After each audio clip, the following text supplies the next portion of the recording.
Welcome and thank you for attending this session entitled Sexual Harassment and Violence. My name is Dada. I'll be moderating this session, and we're going to start with Dr. Dina Abi Rafa. She's the director of the Institute for Women's Studies in the Arab World at the Lebanese American University, 19 years of experience in gender and gender-based violence, and she's a Ph.D. from LSE, UK.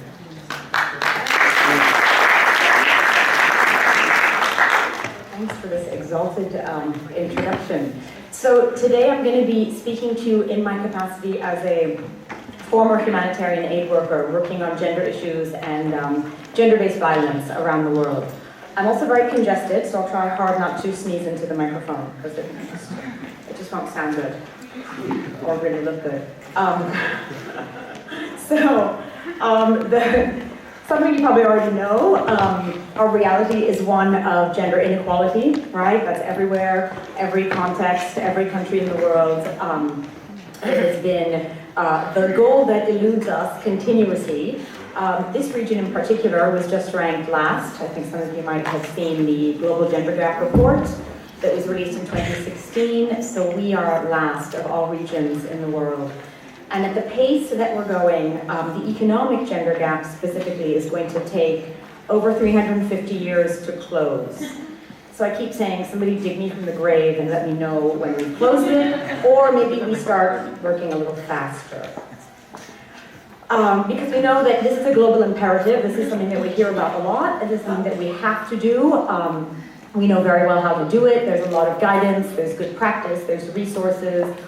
There's mandates and edicts issued from the international, regional, and to a certain extent, the national level. We'll hear more about that from colleagues. We've got campaigns, International Women's Day, all sorts of things. The Commission on the Status of Women, this year that just ended, that focused on women's economic empowerment. So there's a lot of talk. The question is, how are we translating that talk, and what are we doing about it? Sustainable Development Goals, right? Sustainable Development Goal number 5, that is about gender equality, which isn't just a standalone goal, but it's a prerequisite to achieving all of the other Sustainable Development Goals. If we don't have gender equality, nothing else is going to work. We're destined for failure. And there isn't any sustainable development possible without gender equality. So in terms of sexual harassment, a little bit of historic perspective, something you've heard already in the last day and a half. We're challenged by inconsistencies in our definitions. Obviously, the previous panel has raised that very well, as has everybody else since we've been here. The cultural challenges that you'll probably hear about, dynamics of the so-called innocent bystander who allows these things to happen and then does nothing. A lack of understanding around what constitutes harassment. Is this just flirtation? Is this a compliment? Are we supposed to receive this and smile? And is there any clarity on the difference between consensual sexual behavior and harassment? There isn't, right? It remains unclear. We're in a context, in a country, in a region, and in a global climate, unfortunately, where that remains unclear. And as an American voter, you have probably heard that we elected to office a known harasser. So that's the highest office in the country, in the US. So is there clarity and consistency? No, there is not. Do we believe that this is a crime? Clearly we don't. Maybe that election wouldn't have turned out the way it had. So why is it important to have that kind of consistent definition, accuracy in terms of the definition? Obviously, words have power, policy implications, there are resources tied to this, but also for the sake of those who are survivors, who are experiencing sexual harassment. They need to know that this is a crime, right? I would argue that a lot of people who maybe are on the receiving end of this don't label it as a crime. Certainly the perpetrators, the harassers, do not recognize it as a crime.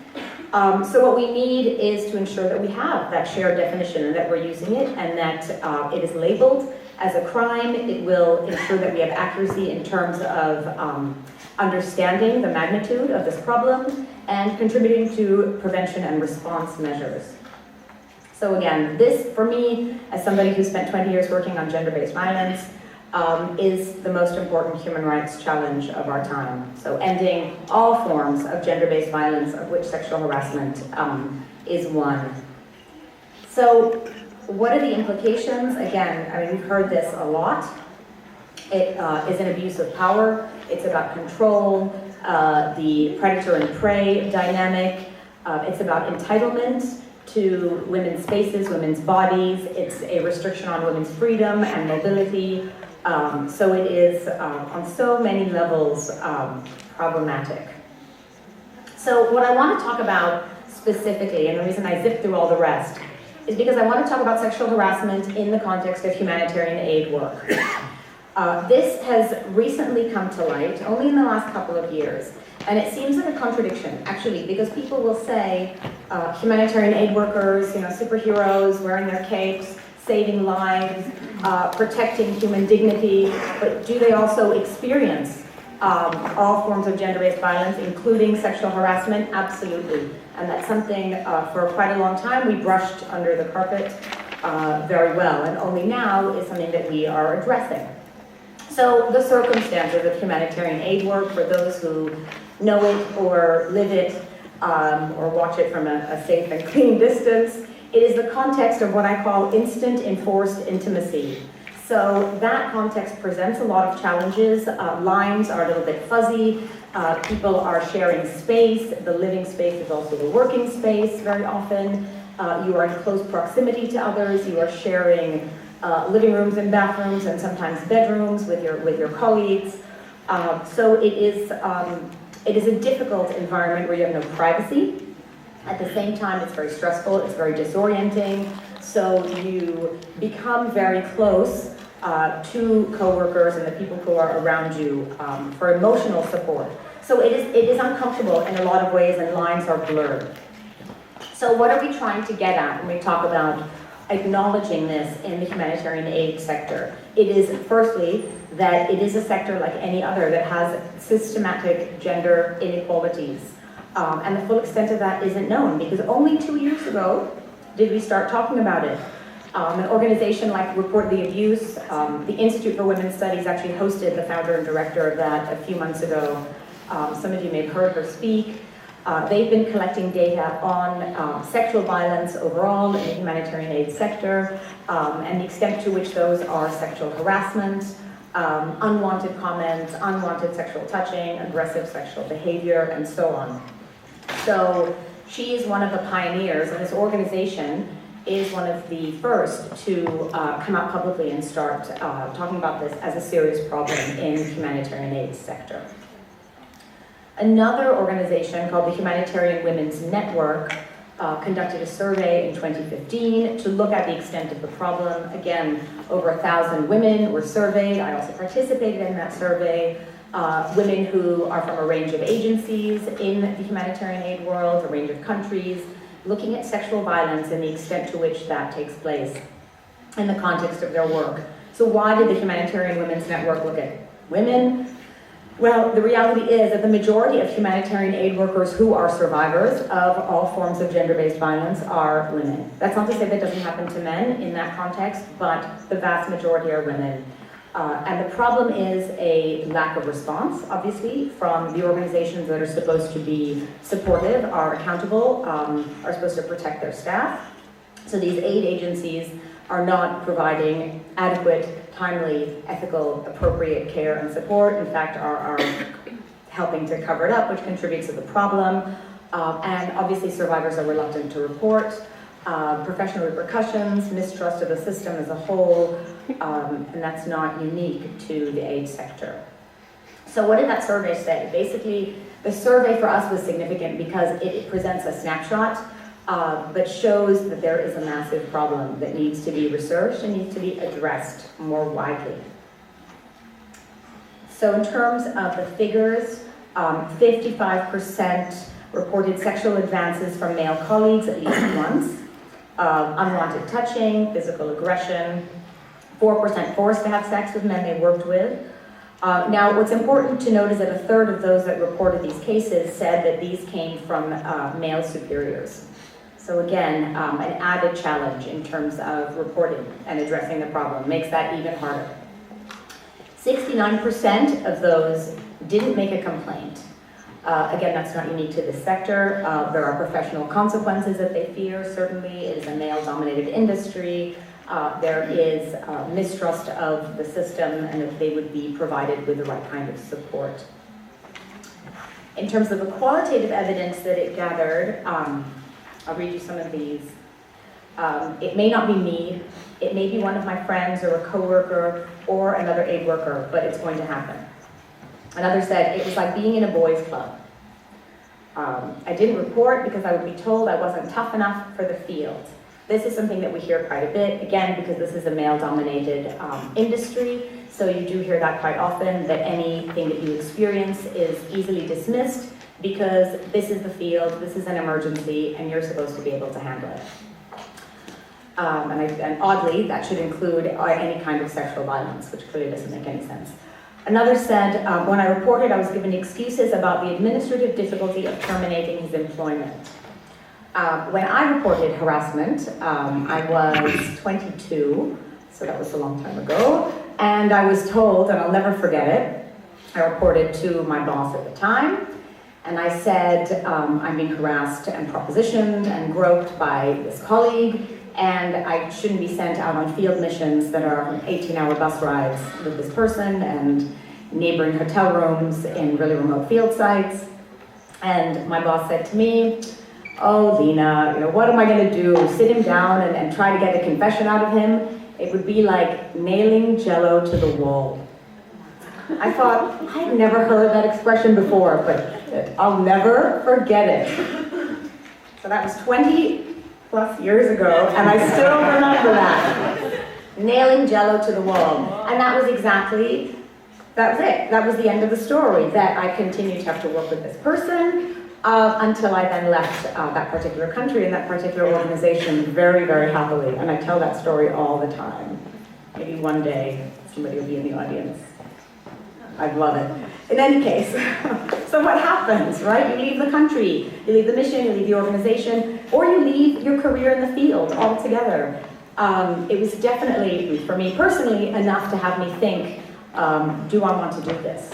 And it's ironic, I'm working on gender equality. So how do you do that and still experience those kinds of things and such rampant inequality in your daily life, in the office, where you're supposed to be oriented around this greater goal that is gender equality? If you can't have it in your own house, what are you doing, really?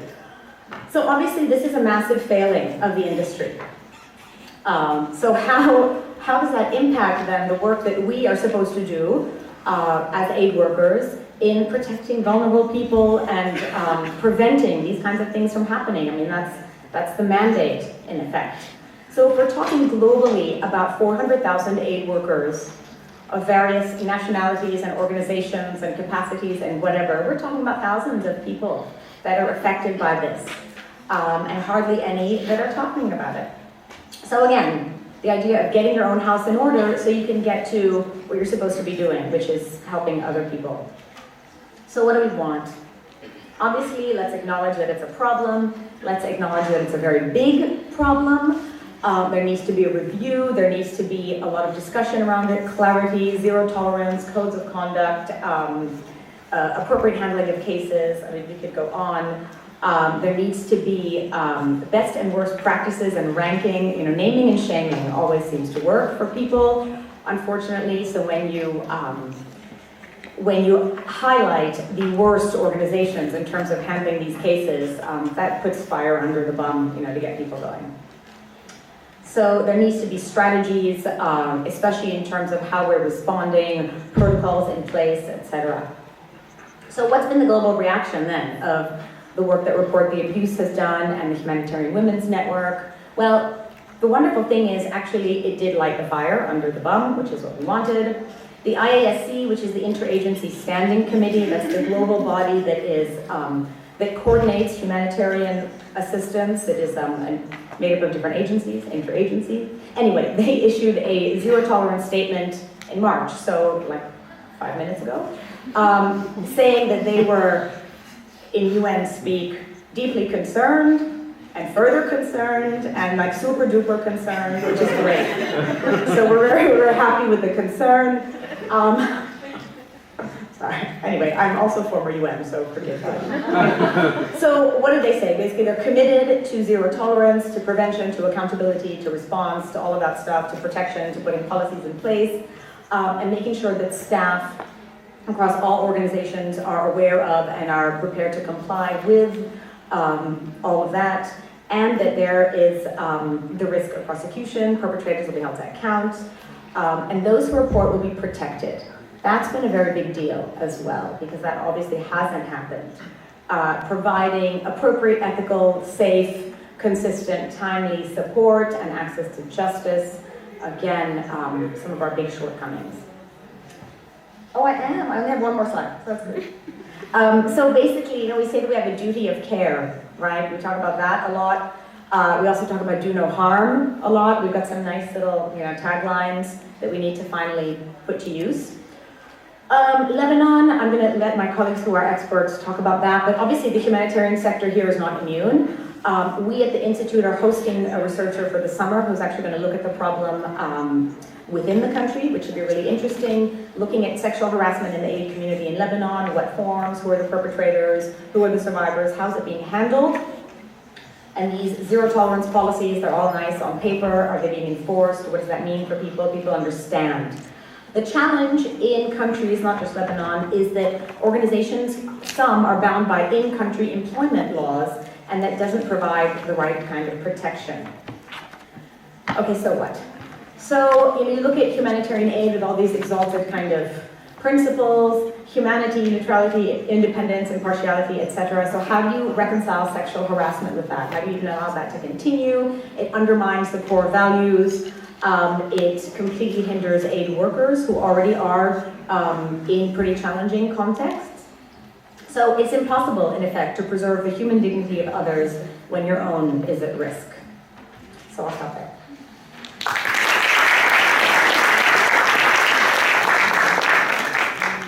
Thank you, Dr. Lina, for this rich macro and global overview. So now we welcome Nour Nasr. Is an independent researcher based in Beirut. She's the author of the first national study exploring attitudes towards sexuality and LGBT in Lebanon in 2015. She has served as the director of the Gender and Sexuality Resource Center of the Arab Foundation for Freedoms and Equality.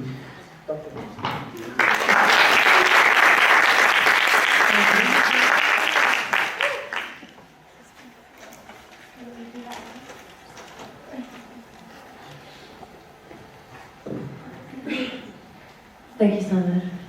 Thank you, Lina. So, hi. I was asked by KIP to provide kind of a short historical account of the history of the movement that targets sexual harassment in Lebanon. So basically, how do we fight sexual harassment in Lebanon? And of course, they say that if you don't have a history, if you don't have a past, you don't have a future. And that is what my talk is all about right now.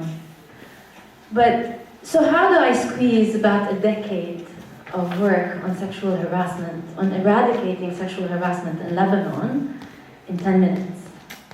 I say thank you first. And then I say sorry, because I might have missed a whole lot of people, and I might have missed a whole lot of initiatives, and a whole lot of great ideas, and I'm sorry. But this was what was available, this was what I found, and this is what I have heard of. And please do talk to me afterwards if there's anything that I missed, because of course I have. So, basically my work for this conference has been to basically track the evolving discourse on sexual harassment in Lebanon from the 2000s up until 2017.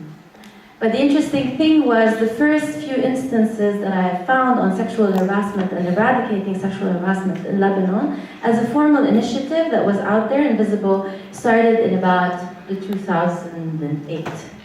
And actually most of the resources were in 2011. So that says a lot about visibility. So Basically, this chronological account will look at many different sources. Some are academic, some are campaigns, some are NGOs, some are political discourses, some are from the media. And I'd like to start with this one, which dates back from 2011, and that's in Nour Press, which is an online publication. And basically, the title reads, "Is there any woman who has not been sexually harassed in Lebanon?" I think that's very interesting, given that Nour Press is not maybe, I don't know, the typical platform on which we would find something like that. But I like it anyway, so I like to highlight the fact that talk about sexual harassment has been there, and has been there on quite a lot of platforms, in ways that were accurate, and in ways that were to a certain extent, maybe aggrandizing or sensationalizing, or using incorrect language, or focusing on the victims way too much, or highlighting that this was an individual kind of instance.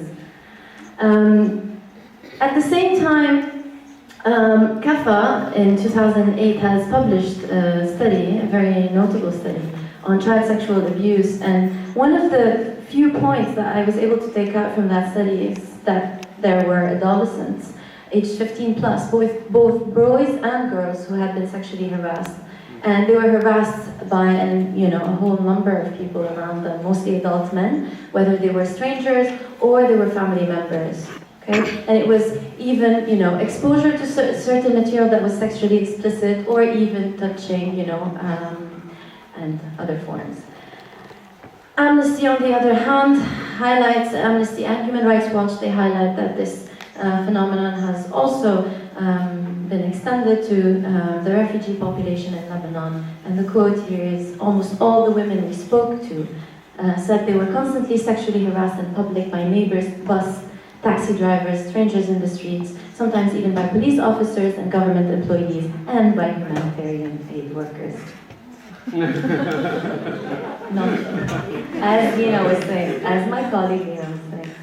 Okay, here also the Legal Agenda published this bit of a story. So a number of people were actually protesting in front of Parliament in 2012 for civil marriage, the right to civil marriage, and they were basically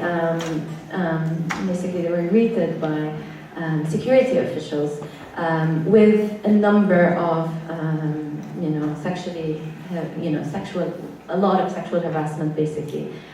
Words that were, I could read some to you, basically, but the title, I like the title. It says, this parliament is mine, this corruption is yours, which I really like.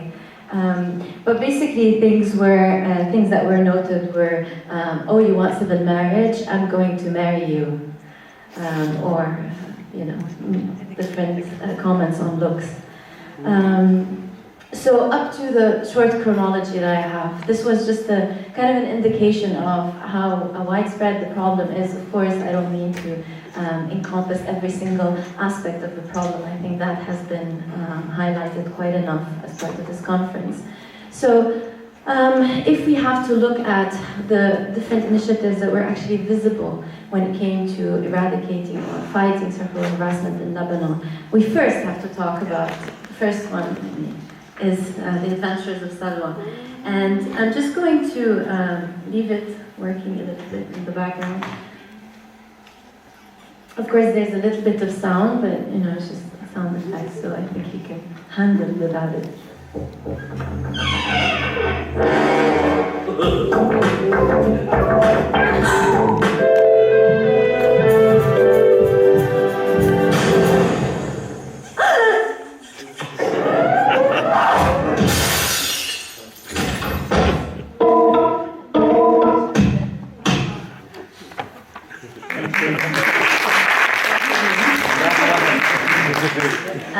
Have you heard of the Adventures of Salwa? Could you please raise your hand if you have? Okay. Lower your hand if you have worked on it. No. Okay, so just to give you an example, this was in 2011. This is what we would now term as avant-garde or, super advanced, but this was already in 2011 by a group of amazing women with whom I share a panel, and I share this room, and I share a life. But basically, what I wanted to say is that obviously this is not just one, this is a series. It was different episodes that were aired. You can find all of those on YouTube right now. There's a channel for it, and there's the link also for the website. It is no longer active, but it pretty much paved the way for looking at the issue of sexual harassment as an issue in and of itself. Different from the general idea of gender-based violence. It was just about sexual harassment. Another thing that I would like to point out is basically the work on the Fight Rape protest, which took place on January 14, 2012. Basically, the slogan reads, "Do not trust the state that does not criminalize rape." Obviously, so within the context of talking about rape, a lot of issues on sexual assault and sexual harassment came up. In 2013, the Nasr Association launched a campaign called "Put Your Hand in My Hand and Not on It," in order to stop harassment. Basically, it came as kind of like a reaction to a study that came out on the levels and the rates of sexual harassment in Burj al-Barajni camp with Palestinian refugees. And it was so alarming that there was a campaign that was actually launched. And so obviously there was a lot of talk about this in 2013. The association also, Say No to Violence, in 2013 also launched a campaign called "Have You Seen Harassment?" And basically it consisted of a series of trainings in order to help victims or survivors of sexual harassment actually track, film, document the sexual harassment that they were subjected to. And so basically use this also as an important advocacy tool. In 2014, the Legal Agenda, in collaboration with the Nasawiya Collective, first submitted a draft law in order to criminalize sexual harassment in the workplace. So that is something that we have talked about shortly in this conference. And basically this draft law has been modified multiple ways from that point on, up to the day where it has actually been discussed in Parliament. In 2014, MP Mukhaybir advanced a draft law also to criminalize sexual harassment and racial abuse. And basically it was just kept on the low up until 2017 when it was reopened in Parliament, and it was met with a lot of mockery, a lot of jokes of the sort, "Now we need a law that protects us from women," and things like, what was it also? What if women want to use this law in order to retaliate against their employers if they don't like the pay, for instance? Now, obviously, of course, this is a law just to criminalize sexual harassment in the workplace, not elsewhere. In 2016, Harass Tracker was born. Harass Tracker, whose co-founder is a fellow panelist of mine.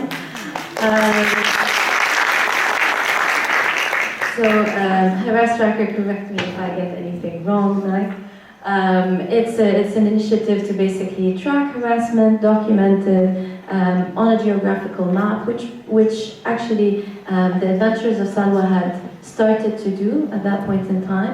Harass Tracker is kind of like a newer version, but it's not only about the documentation and the geolocalizing of the incidents, but it's also an important advocacy tool, and it also aims at changing attitudes, raising awareness, increasing levels of education about this issue, and also lobbying. So, why so little? So, I was able to kind of talk really quickly through whatever I have found while I looked at anything that was present from 2000 to 2017. I found from 2008 and on. Why so little? I postulate that there might be a few reasons for that.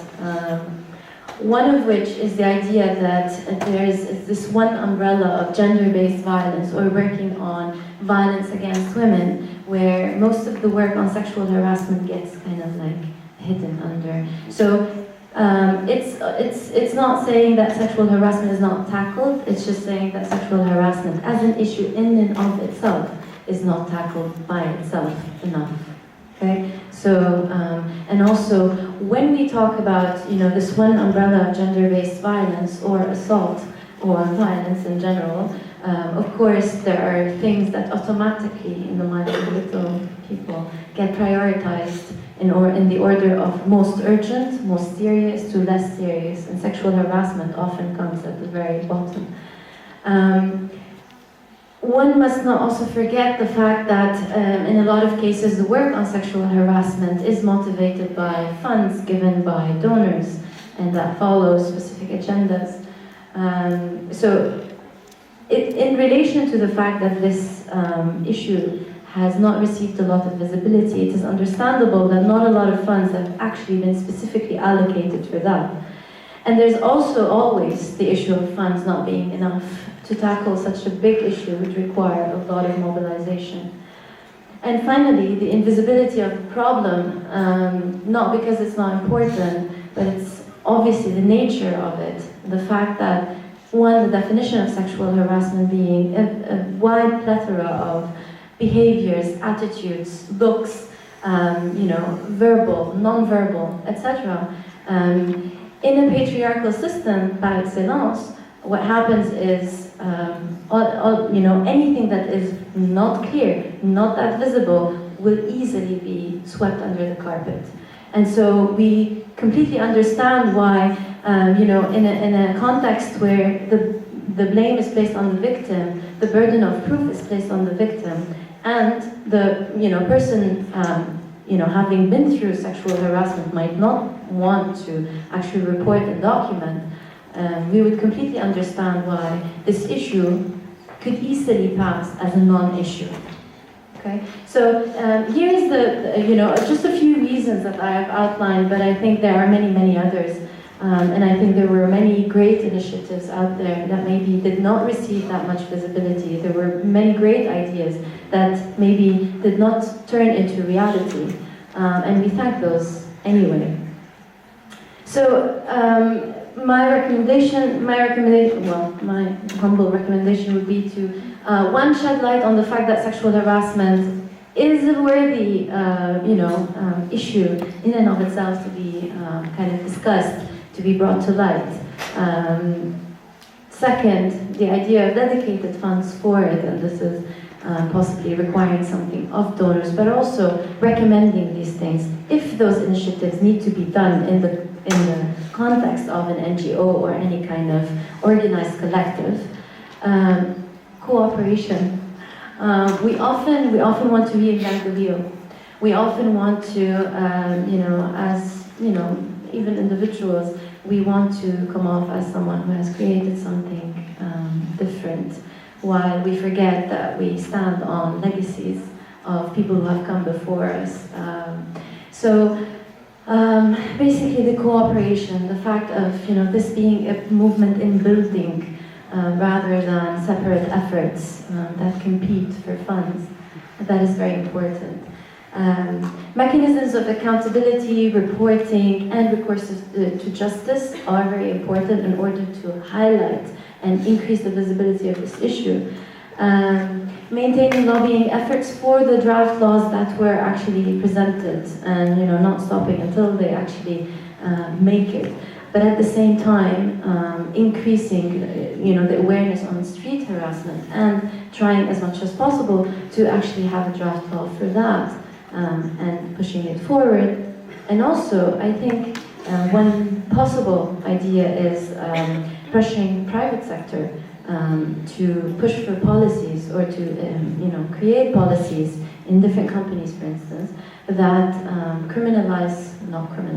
that sanction sexual harassment with a zero tolerance kind of policy. the private sector can have a lot of implications for the rest of, society. Let's just put it that way. So that could be also one avenue. All right, thank you.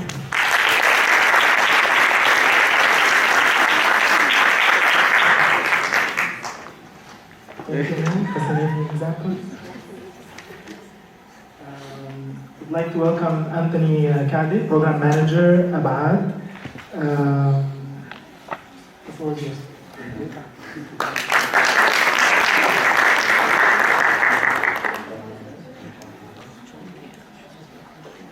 Okay, does this work? Okay, let me just do this then. Okay, thank you. Nour, real quick before I start this situation. Hello, how's everyone? Okay, so I want to start off the discussion today with why is it every time we hear about sexual harassment, rape, or some sort of sexual violence, one of the first questions we hear is, what did she do? What was she wearing? In some way trying to find some sort of blame to the survivor of this, rather than looking at the perpetrator. So in order to do that, at least the approach that I'll take right now is to kind of take a step back and talk about where we learn about sex, and how we learn about sex, and how we learn about our interactions with one another when it comes to sex and sexual orientation. So I would invite everybody, because we all are human beings who have been socialized in a particular system, to think back about that. But I'm going to share my own personal experience. So I was raised outside because of civil war in this country. And I was, just to show that this is not just a cultural phenomenon in Lebanon, this is everywhere, although it might be compounded in this area. So I was around 9, 10 years old, sitting on the playground with my friends, and my colleague Ryan comes up and says he did it with Jenny. He didn't say it, he said the F word, but I'm a former AUB student, so I'm worried I'll get a dean's warning if I say the F word. But I had no idea what that meant. But I didn't show that I had no idea what that meant. My reaction was, well, obviously looking at my other friends, and all of them were, oh, that's... So obviously my reaction was, oh, what? Wow, great. And I didn't say too much because I didn't want to say something that would show that I had no idea what they were talking about. All I knew is that that was cool, and that I was supposed to celebrate that with my group of guy friends. I went home, looked in an encyclopedia, because anyone who knows me knows I'm horrible with technology, and anyway, it was quite a while ago.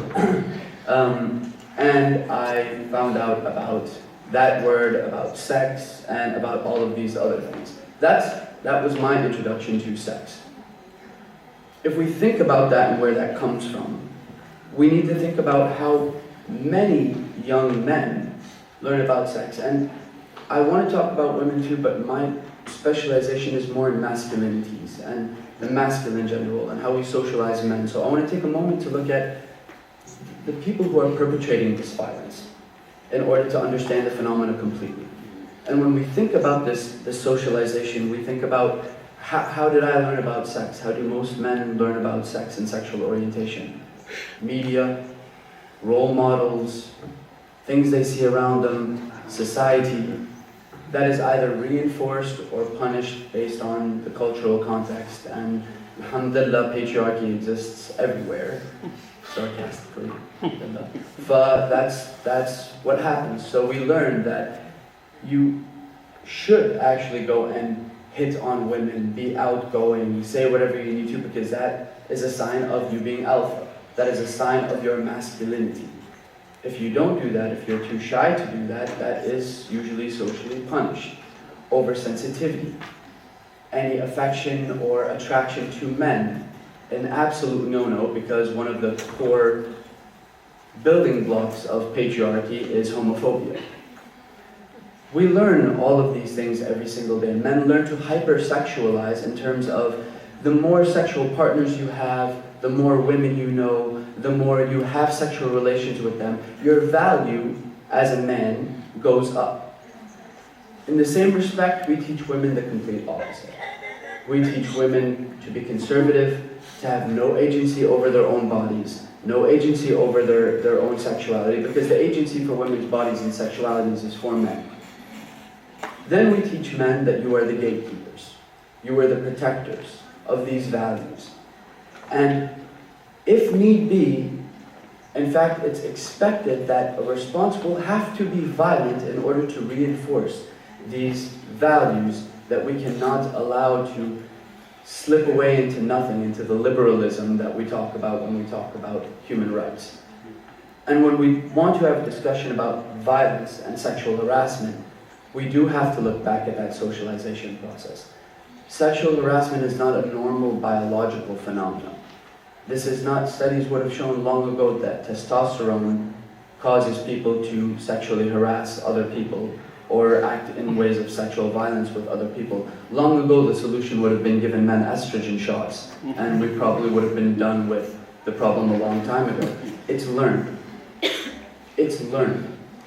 And it's not until we start training the opposite, it's not until we start engaging these young men to let them know that that is not the way it needs to be. This is a violation. This is violence. Your value is not in acting like that. Your value is not in how many sexual partners you have. Your value is not, or your honor is not in protecting those values, and especially not through violence. But that's not just going to magically happen, especially in a patriarchal setting, especially with one that's so indulged in conflict. So, we in the organization I work for, Abad, have programs for men. I'm not going to focus so much on them because I'd love to continue those conversations later on, questions, etc. The one thing I want to say is that, before I finish, is that sexual harassment, sexual violence, and violence in general is an ugly, ugly problem, but it is a symptom. It is a symptom of a socialization of entitlement and privilege for men to act in that way. And it's not until we start raising men differently and reinforcing different notions of masculinity that we're going to be able to get at that heart of that problem, while of course still working on the problem as it exists today. I'm in no way saying that we shouldn't focus there, but we'll be continually trying to clean up the blood that's bursting from a hole without ever patching up that hole unless we work on that entitlement and privilege. Thank you.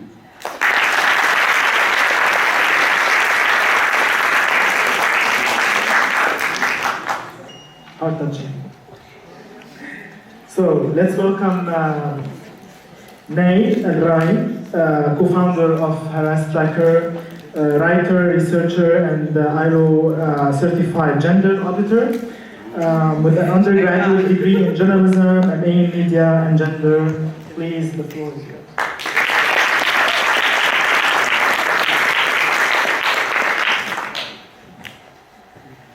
Hi. This is pretty intimidating, actually. But I'm gonna try to. So, Harass Tracker, I think, Nour, thank you for the introduction. Pretty much accurate. So, whoever was in this room before lunch knows that Harass Tracker is responsible for the mess that was created here. Question already? Oh. So, I can't find my presentation. Okay. So, Harass Tracker is an initiative, as Nour was saying, that started, and I'm glad that the presentation of Nour came before ours, because we always want to make it a point that we started from a continuum, that we're part of a continuum, and we didn't start in a vacuum. That work on sexual harassment has been done, and it's been ongoing, though maybe not in a structure or not in structured forms. But we started because we thought that something has to be done structurally and consistently and continuously on the issue. And because so it's a tool, it's basically a website that enables survivors and witnesses of sexual harassment everywhere to actually report it anonymously. And the point of this is trifold. So the objective is trifold. One, we wanted to make this tool available because this needs to be documented. Two, because we wanted to create this pool of data that we could later use to actually suggest practical action points for the relevant authorities. So you know how the authorities in Lebanon and those who attended the last session now saw very clearly how they, yes, why don't you, yes, we are here, we want to work, everyone is against harassment, women are flowers, women are sisters, women are all of that, so, but we have no data, why don't you report so we can know? So this was one major reason why we said, okay, so here's a pool of data that we could occasionally go back to and say, we saw this, we saw that, how about you do this or that or the other. That's the second objective. The third was basically, and it's a not so secret agenda basically, and it's to basically try, and how many basically am I saying in a sentence? So it's to change, to shift the general discourse in sexual harassment from, it happens, from the normalization and the acceptance of it to an actual, the dismissal, the victim blaming and the victim shaming and all of that we've been talking about for the past day and a half, to actual active investigation of what can be done. So what can we do? And how are we going to start talking about harassment now that it's out in the open and some of us are saying it's a problem? And to actually shift the authority of defining what harassment is from everyone but the person being subjected to it, to the actual person who's being subjected to it. So the only person who could say this is harassment is actually the person who's being harassed. So we started last year, as Nour said. We also happened to be KIP grantees. We applied to the KIP project because it was right about the time we started as an online tool, because we thought that we wanted to know what our baseline is. So we want to know, how do people think of harassment? What if the problem is not that people are not reporting harassment, but maybe it's because we do not share the same definition of what harassment is, and we don't know what harassment is for everyone else but ourselves and our friends and our circles. So what we did is how do you work this? Okay. No. Okay. So that's us, that's Fast Tracker. So the point of it is to actually explore the understanding and the conceptualization of sexual harassment in Lebanon and the awareness around it. And this is actually what we will be exploring what we explored in the research and what will this presentation be covering. The normalization or the sense of invalidity or validity of discomfort of the people who are being subjected to it. The self-assessment of perpetrators, so the people who harass think of themselves as what exactly, and the direct reactions and the need or the lack of the need for reporting to. So what we did is we broke it up into two, the quantitative and the qualitative. So what we did for the quantitative was we administered scenario-based surveys in public spaces, basically supermarkets, streets next to pubs and restaurants, accessed by people across all ages, professional groups, and socioeconomic statuses. And what we collected the aim was 700, but what we managed to collect was 531 surveys in the 3 languages. The qualitative focus groups were mainly based on the survey's findings. So the survey touched on two main scenarios. One, a sexual harassment scenario on the street, and the other in a workplace. And the scenario was escalating every time. While we were asking people at every point if what they were seeing was harassment or just flirting or whatever it is. So we decided to focus our focus groups on the survey findings and on things that we needed to probe more on, or to, for example, if there was something that came out that we needed to ask more questions. This was the point of the focus groups. So there were 3 male and 3 female focus groups of 8 participants each, which comes to a total of 48 participants. Okay, so here's the interesting part. I'm not gonna play the guessing game because I don't know if you guys are gonna guess what came up with this. But okay, so first, a lot of this is not new to many of us in this room because a lot of us have been working on this for many years now. So first, there were varying terms and definitions of what sexual harassment is. So there were people who said, no, this is تحركش or تلطيش or حركشة, or the variations on the term تحرش, but not تحرش in specific. So in Arabic survey respondents were more likely to consider, for instance, that لطشة like شو هالسحبات or like nice legs or whatever as تحركش and not necessarily sexual harassment. Versus English and Arabic results were a bit similar. So 48% in Arabic were less likely, but 56% in English, if the respondents thought that this is not particularly sexual harassment. So it's a bit hazy. Two of the 10 respondents, for example, in Arabic respondents, suggested their own terms. So there were many more variations other than txarkush and tultish and harkashe and mira, help me out. What else? So that's for starters. So the terms, so the varying terms were defined basically based on two meters of measurement. So first there was the meter of sexual explicitness or immorality. So إباحية أو قلة الأخلاق. So people, men and women, in theory, differentiate between verbal comments and catcalling based on how إباحي it is. So, or how sexually explicit. So for example, if someone is telling me يقولني جمالك, this is not necessarily, it's different than if someone told me teasing something. Okay? So that's what we mean by differentiating in theory between on the level of sexual explicitness.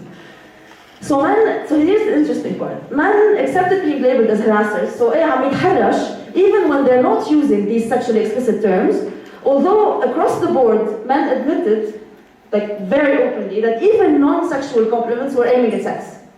So even if I tell her Islam li has-sabah, it doesn't mean that if I tell her this and not any other explicit word, it doesn't mean that I want to get in bed with her.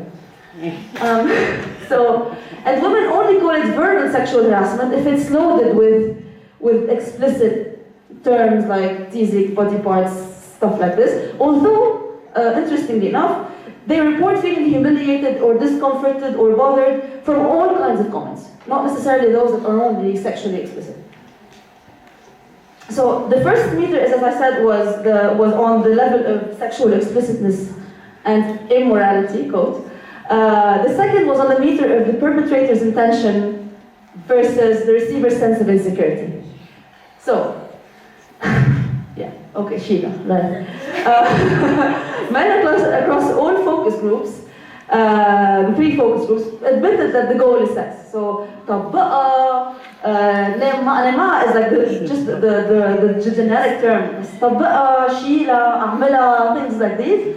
So, across the board, this is what the aim of the men in the focus groups was.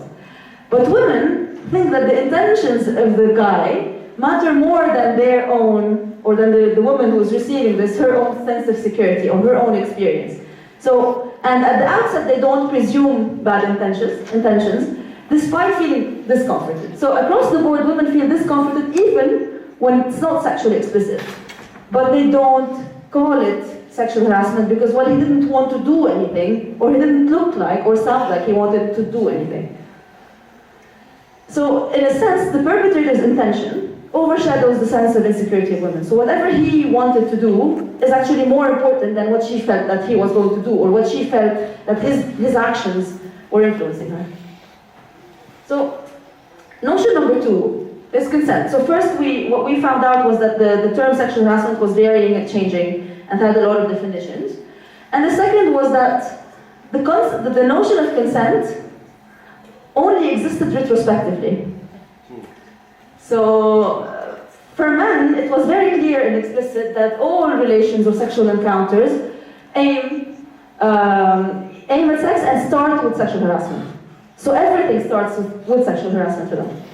So, but there are different scenarios, right? And they had answers for each of the scenarios. So one, if she ended up agreeing to sex, then obviously this wasn't harassment. And then 2, if she regrets it, if she cries, if she at first says no, but then, because of like insistent bullying, she says yes, it's still her responsibility. Because why did you eventually say yes if you want to? Aslan. So that's not taharrush or harassment. And the third scenario is that if she doesn't respond positively, then it was taharrush indeed, but it doesn't matter. So the low probability of their success at going after sex outweighs her feelings. It's like she doesn't, like her consent is not there, unless of course it's a yes, but then even if it was a no, not like it was going to change anything. So in all interactions in public spaces, and I know this might not be new or groundbreaking, but in all interactions in public spaces, men's desire is central. Just like his intentions outweigh her sense of security. So the third point, and this is what I think we should think collectively of, is the striking detachment between the theoretical understanding of what sexual harassment is on the one hand, and lived experience and practical attitudes towards it on the other. So 48% of those who identified catcalling as sexual harassment in the scenarios, in the theoretical scenarios of the survey, reported having never or not knowing anyone who has or was verbally sexually harassed. So they would say, yes, in theory it is sexual harassment, but then when the questions got a bit more personal, no, I don't know anyone who was actually verbally sexually harassed, or I don't know anyone, or I have never been. So, which was strongly reflected in focus groups, because there was consistent changing and coming back and forth of what constitutes sexual harassment, the boundaries of the definition. So, and in continuation, 52% of the respondents identified comments such as "shahsahbet" or "nice legs" as sexual harassment in the service theoretical scenario. So when they were asked, someone was saying this and this, do you consider this sexual harassment? Yes, of course. But in personal situations discussed in focus groups, most agreed that it is probably not harassment if there was no physical contact, and thus it doesn't need to be reacted to. So in theory, yes, shahsahbet is harassment, but then when it's not physical, in the personal stories discussed in focus groups, if physical contact was absent, there was no need to react, because we don't consider this sexual harassment in the first place. So there was one female focus group participant who was telling us a story and then said, "Bas law da'alni yumkin kint sarraħt." So she recounted her experience with someone sitting in a van and how she was really bothered and really bullied by his actions. But who then said, "But I didn't do anything, but I wish he touched me. Maybe that way I could have shouted."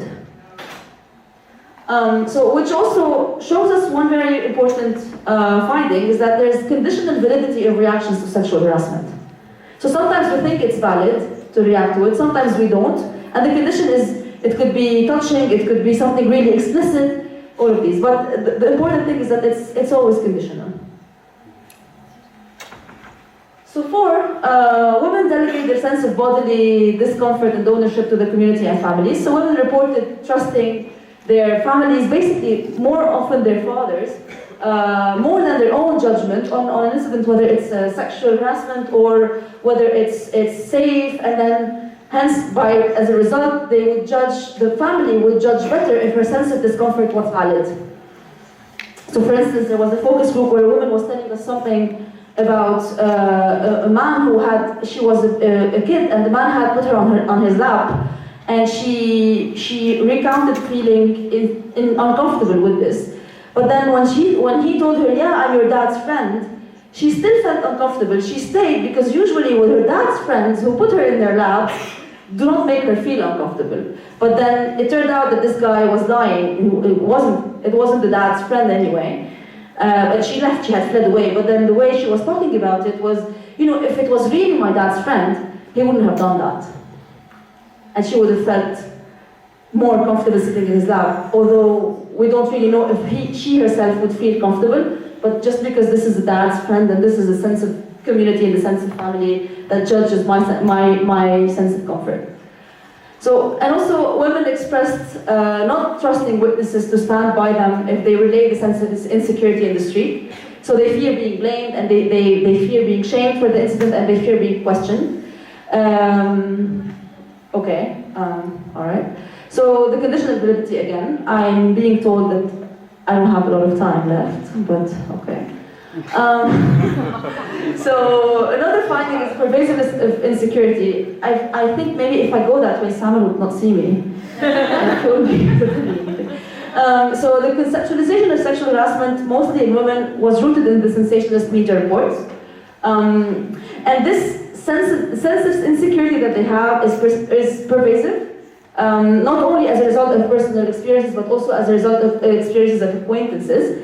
Although these said experiences that make them feel uncomfortable are not labeled by them as sexual harassment.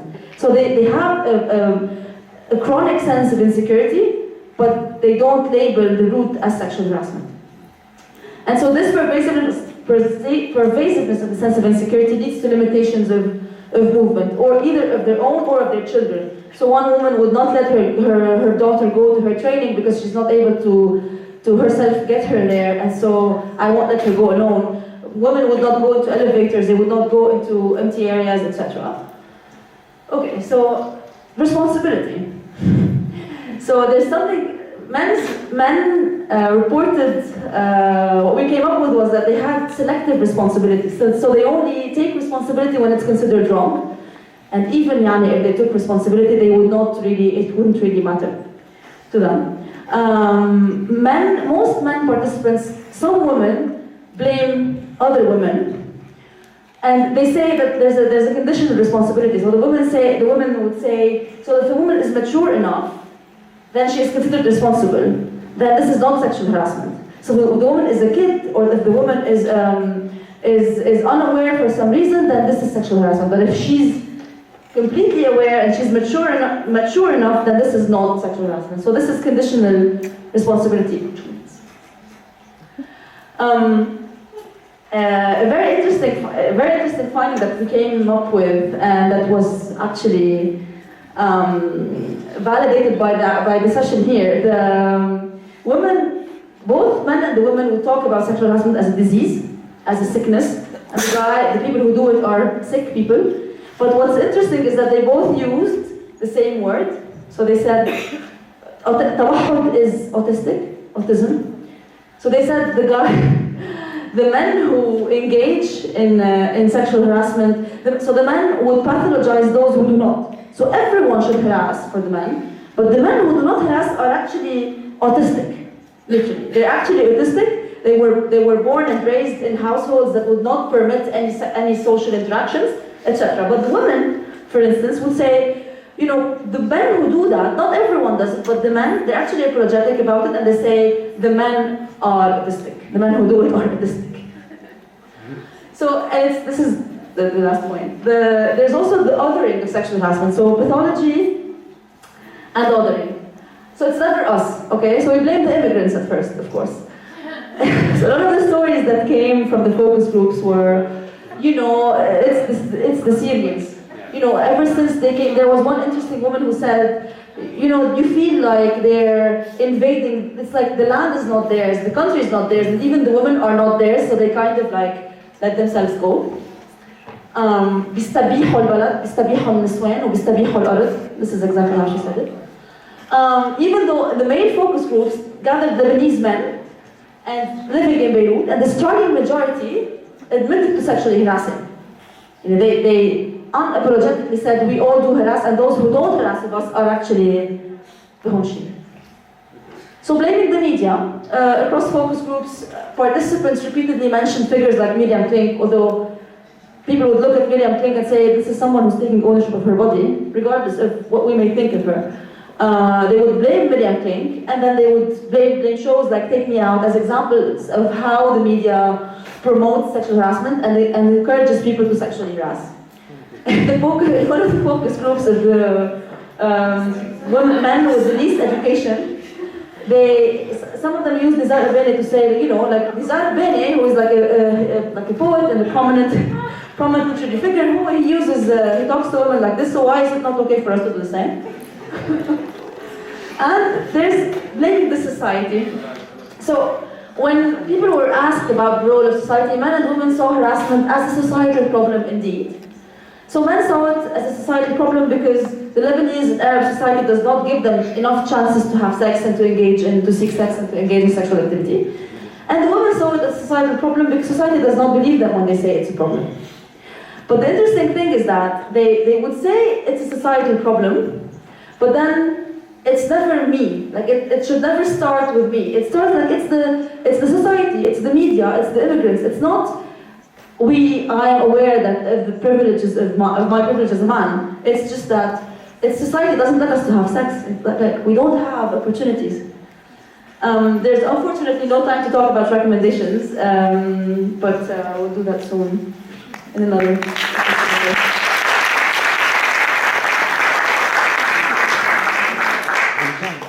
Thank you.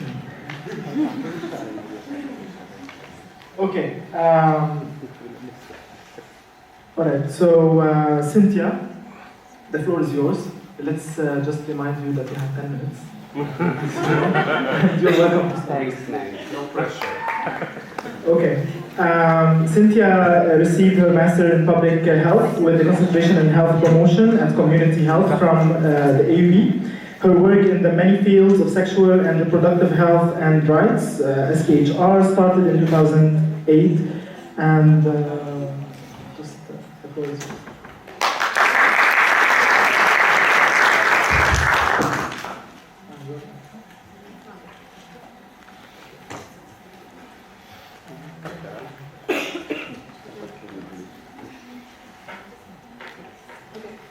Hi everyone, thank you so much. I'm pleased to be in this conference because consent is one of the things that I'm most passionate about in life. So first, allow me to start with a trigger warning, because over the past 2 days, we have been addressing issues around sexual violence without any trigger warning to the audience, because some of us may be survivors, others may be friends or family members of survivors. So I would like to start off with that.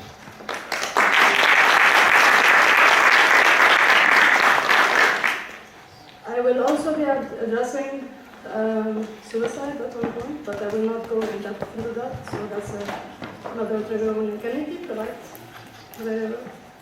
On or off? Off.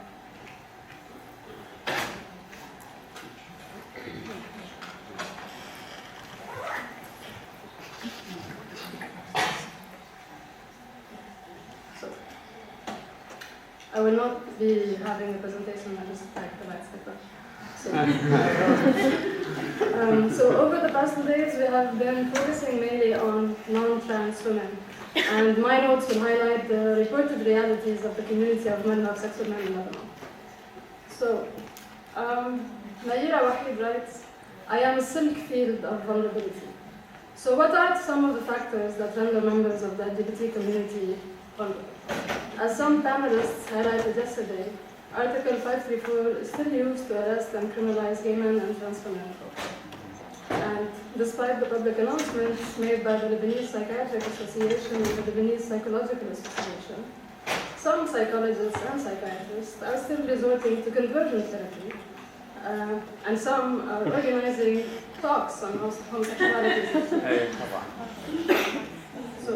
And according to a report published by the one that Nour led, as long as they stay away, 72% of the Lebanese population still considers homosexuality to be an illness.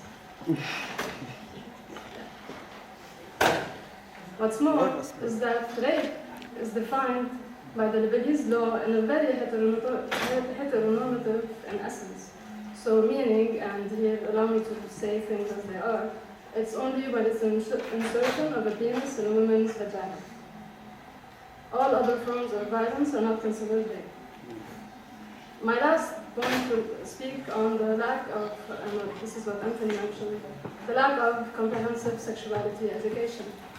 This not only prevents us from seeking sexual health care and knowing about certain sexually transmitted infections, it's also preventing us from knowing what are our bodily rights, how do I define consent, and what is the boundary that I have and the control that I have over my body. So one of the community health interventions that I'm currently working on is called Empowerment. It aims at addressing the intersectionality of mental health and sexual health of young men who have sex with men and who reside in Lebanon. I will be sharing some of the preliminary results of the items that relate to harassment and discrimination. So in our research, we use the responder-driven sampling method, and Our sample consisted so far, it's around 200 individuals, and the average age is 24. So when it comes to sexual harassment and violence, 52% of the men interviewed reported having experienced one form of sexual violence. Okay. Out of those who have had experienced sexual harassment, 42% did not seek counseling. Only 10% did, which is not a bad thing, since 8% of those who reported going to therapy, the therapy was intended to convert them to heterosexuality. So, although a larger number of participants did not seek mental health experts, 30% of them did talk to their friends about this. Now, those of us who were yesterday and attended Dr. Liliane Randour's presentation, Dr. Randour mentioned that UB students, 52% of them did report that to their partners. And here we can see how that is way lower in the community of men who have sexual violence. And if you want to look at the medical specificities of sexual violence, who here in the audience have heard of clinical management of rape? Can you raise our hands? Yeah. So 92% of the men that we interviewed said that they had never heard of anything that's called clinical management of rape. Now, when it comes to discrimination, 11% said they were discriminated by a professor in school or university based on their perceived sexual orientation. 17% were bullied by their peers. 11% have been denied jobs because of their perceived sexuality. 40% have experienced hostility by strangers on the street.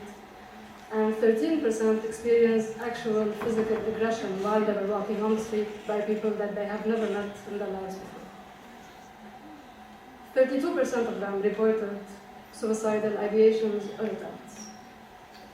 So what can we do in light of all of this information that we have?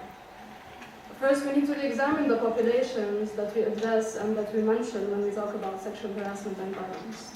And we need to redefine vulnerability in our context.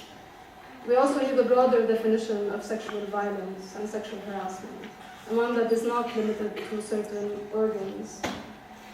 We need to create specific healthcare spaces and other safe spaces for the LGBT community in order for us to be addressing these issues and cater to those who are most vulnerable, especially when it comes to mental health. And we also need to hold healthcare workers accountable for their therapies, especially conversion therapy. So only when we bring back agency to the most vulnerable will we be able to prevent and heal from the toxic symptoms of patriarchy. Thank you.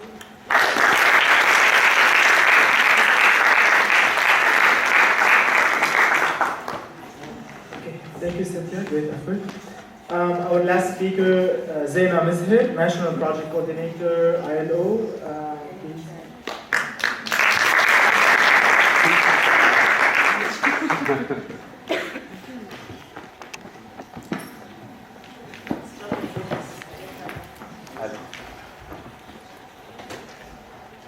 أذبح الوقت اللي أخذته نايم وضلني قاعدة. ممكن أحكي بالعربي؟ Is there anybody who minds if I speak in Arabic?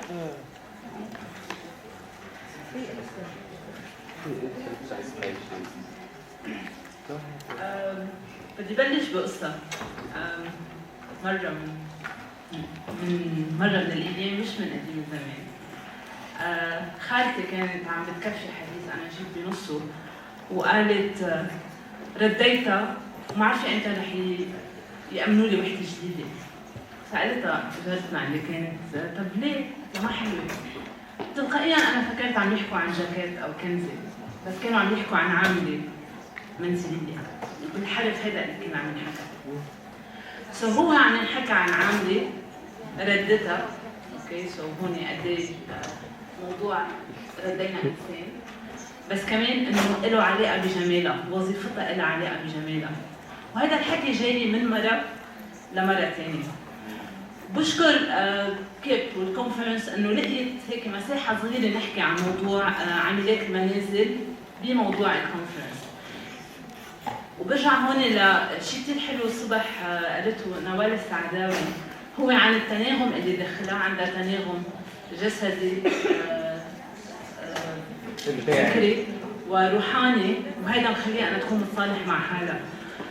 ومن هون بدي أربطه بموضوع لما بنحكي عن الهراسمنت، لما بنحكي عن السكشواليتي، كثير مهم إنه كمان نطلع على فئات مهمشة، كثير مهمشة ما عم نشملها غالبا لما بنحكي عن هيدي المواضيع.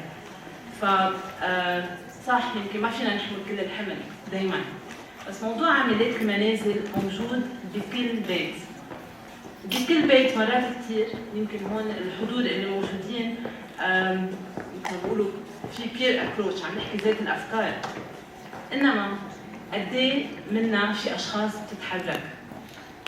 قد ايه فينا اذا بشوف رجال بالبيت عم بيعطي يقبرني جمالك لعميلة المنزل، اذا كان رجال عنده هيبه بالنسبه لنا، خالنا، جدنا، عمنا، نتجرأ انه نقول شو الاذى اللي عم يعملوا على العامله المنزليه. فهون حدود كمان بتشبه اللي كان لما ينحكى عن موضوع العنف المنزلي، موضوع خاص، هذا الشيء ما بنتحشر فيه، هذا بين اصحاب البيت والعامله المنزليه. فهذه المناسبه اللي انعطت لي، ما حبيت كمنظمه عمل دوليه نشتغل على موضوع القوانين، نشتغل على التوعيه، نشتغل على ابحاث اللي بتعطي يعني بالارقام شو هو وضع العاملات المنازل بلبنان، شو هو رؤيه اصحاب العمل للعاملات المنازل، وين الجاب بالقوانين. بس ما حبيت استفيد من هالمناسبه تخبركم عن شغلنا، فيكم تطلعوا على الويب سايت وتشوفون وفينا نعمل لقاءات عليهم. حبيت اكثر احكي معكم كافراد، كاشخاص، الانسان اللي فينا قد ايه عم يتحرك لما عم يشوف عاملات منازل. ما بدي احكي هون عن دفع المعاشات او عدم دفع المعاشات، عن ظروف العمل، بدي احصرها بموضوع هيدا الكونفرنس هو عن نظره الناس للمراه بالعمل المنزليه، وشو المساحه اللي فينا نتحرك فيها. اذا بنطلع على شو الحمايه اللي عندها اياها عاملات المنازل، في عقد عمل اللي هو كثير بسيط، ويعني في كم بند. اوكي، ضمن هيدي البنود العامله بحق لها انه تفسخ عقدها بحال تعرضت لاغتصاب، بس بدها تثبت هذا الاغتصاب. اوكي، هون كمان خلينا نشوف من وجهه نظر هالعامله اللي مرات كثير ما فيها تطلع برات البيت، ما عندها اكسس على التليفون، ما في عندها علاقه ثقه او علاقه ناس تقدر تتواصل هي وياهم. كيف بدها تقدر تثبت حاله اغتصاب؟ وليش بس لما تصير للاغتصاب؟ لينا حكيت عن انه بأسوأ الاحتمالات مرات اذا كثير زاد الضغط فيها وحده تغير شغلها او تغير الكارير كلها. اوكي؟ بس هيدي عم نحكي عن فئه قادره عندها خيار انه تروح لمحل ثاني وتفتش عن شغل. عاملات المنازل مرات كثير تيوصلوا يشتغلوا بالبيوت عم بيكونوا عم يتدينوا، عم بيرهنوا بيوتهم. اوكي؟ عم كل حياة عائلتهم عم بتكون مبنية على هن قد ايه بيقبضوا. فهون أنا بحب هيك زدت سؤال ونترك مجال كمان بعدين للنقاش، إنه قد ايه كأفراد نحن عم ناخذ هيدي القضية ونعملها مش قضية لأنه من قلة القضايا، لا، كل القضايا قضايا محورية، بس هيدا كمان كثير بتفضح نحن كمجتمع لبناني قد ايه ننصر الضعيف أو لا. اوكي، قد ايه انا اذا بدي ربي بنتي او ابني طيب في انفصام بين كيف اقول له لابني يحترم شخص ما، بس عدم الاحترام اللي من اتجاهي انا او جوزي او امي او بيي للعامله المنزليه او هو كيف عم بيعامل العامله المنزليه كله ساكسين عليه. نحن كمان بهذا المحل لازم نشوف قد ايه المرأة، الرجل، المجتمع، القوانين كلهم عم بيقللوا من أهمية موضوع العاملات المنزليات، بس عم ترجع علينا. مش من زمان كان عندي لقاء مع أولاد صغار فأحكي عن موضوع شو هو شغلي، عمرهم 5 سنين بإحدى المدارس بلبنان. وكان حكي عن عاملات المنازل وهيك الحقوق الأساسية اللي هن فيهم يأثروا على أهلهم فيها. بتفاجأ بآخر الجلسة اللي هي نص ساعة، واللي أنا ماني بسيكياتر، بعرف ابني ثقة مع الولاد الصغار دغري يخبروني. بآخر الجلسة 4 أولاد بأوقات مختلفة بيجوا بيقولوا لي أنا بكره ناني نونو سموها، ماما وبابا بيتركوني معه وأنا بكرهها. حدا تاني قال أنا ما بقبل أنا تقعد حدي على كنت أنا عطيتهم كتب يقروهم معهم هيك، ما بقبل تقعد حدي لونها أسود. طفل ثالث بيقول أنا ماما وبابا كل وقت مشغولين وبخلوني معهم بس أنا ما بحبها. بس رجعت أنا وعم فكر إنه أوكي نحن عم نتعاطى مع موضوع عاملات المنازل، بس ما عم نشوف كمان شو هي العلاقة اللي عم تخلق بين الأولاد وبين عاملات المنازل، وين دور الأهل. فموضوع إشكالية العنف داخل المنزل أو العنف بالشارع عم بيطال بشكل كتير كبير. 250 شخص موجود بلبنان، هون بعد ما عم بحكي عن 250,000 شخص موجود بلبنان بطلبنا. إذا في حدا عنده موقف ما تجاه النزوح ما بدهم ينحولوه سياسيا، بس هول الأشخاص نحن بحاجة لإلهم تنقدر النساء تروح على شغلها أو تعمل صبحية أو تعمل سبا اللي بدها إياه، بس هي عم بتجيبها على بيتها لأنه عايزتها. ففي واجب معين كمان لازم يكون تجاههم. هيك للسؤال بحب تتركوه معكم، قد ايه انتم يمكن احسن عالم بالدنيا، بس قد ايه عم تقدروا تكونوا برو اكتف لحتى تحموا عاملات المنازل لما بتشوفوا شيء غلط. راح الصوت. وترجع كمان اربطها بموضوع الهراسمنت. اذا بنطلع على قانون البناء، يمكن في معنا كمان هنا فيها تقول عن هذا الشيء. اليوم لما المرأة عم بتنام بمطبخ أو بمكان بأوضة السفرة أو مطرح ما بيلاقوا لها محل، الانحرام من الخصوصية كيف هيدا مجسد بالقانون؟ يعني القانون اليوم حتى ناخذ إجازة عمل لعاملة منزلية، إذا بنشوف شو هي على الخريطة، شو مقومات المكان اللي فيها تنام فيه، هل في باب أو ما في باب، هل في تهوية أو ما في تهوية، هل عندها حمام خاص أو ما عندها حمام خاص، ما حدا بيحكي فيه. وكأنه هالفئة لأنه هالقد انفيزبل، لأنه هالقد منا شايفينها حتى بميداننا كنسويات كمجتمع مدني، ما بدنا نحمل على حالنا عبء جديد نطلع كمان عليه. بس نقدر يكون عم نخلق تناغم اكثر باي ابروتش عم نعمله. اجين بتشكل كيف انه لقيوا مكان هيك كثير صغير نحكي عن الموضوع، لانه ما فينا نكون معزولين عنه. رح وقف هون.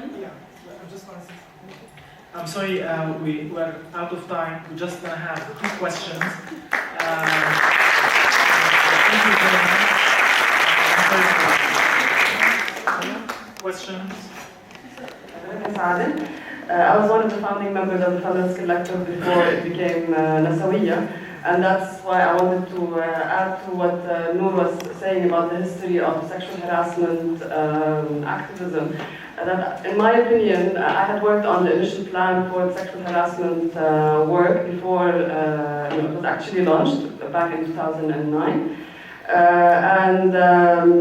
I think that we need to give credit as well in the way we have conceptualized sexual harassment work to the Egyptian model, because whether the research or the harass maps or the outcomes or the discourse, and then in 2015 during the demonstrations, they were the first to support Lebanese women when they were electronically being sexually harassed by the masses of Egyptian media. So just that.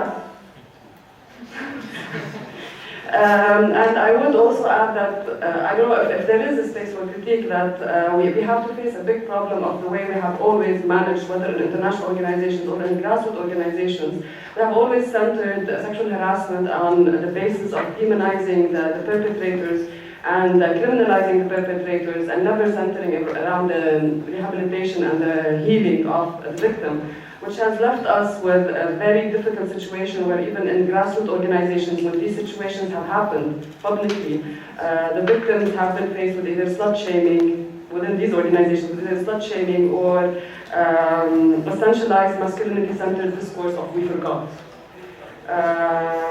That Do you have a question? Yeah. Okay, thank you. No, yeah. Is there a question as well? Okay, thank you. One brief question. It's not a question, it's an answer. For the أحكي بالعربي أحسن. القانون البناء اللبناني ما بيحتم في شيء اسمه بعد نظر، يعني كل أوضة بدك تعيشي فيها لازم يكون عندها مجال تطلعي من الشباك على شيء معين وعلى مسافة معينة لحتى يكون عندك حقوقك الإنسانية بالعيش، بينما غرفة الخادمات تستثنى من بعد النظر.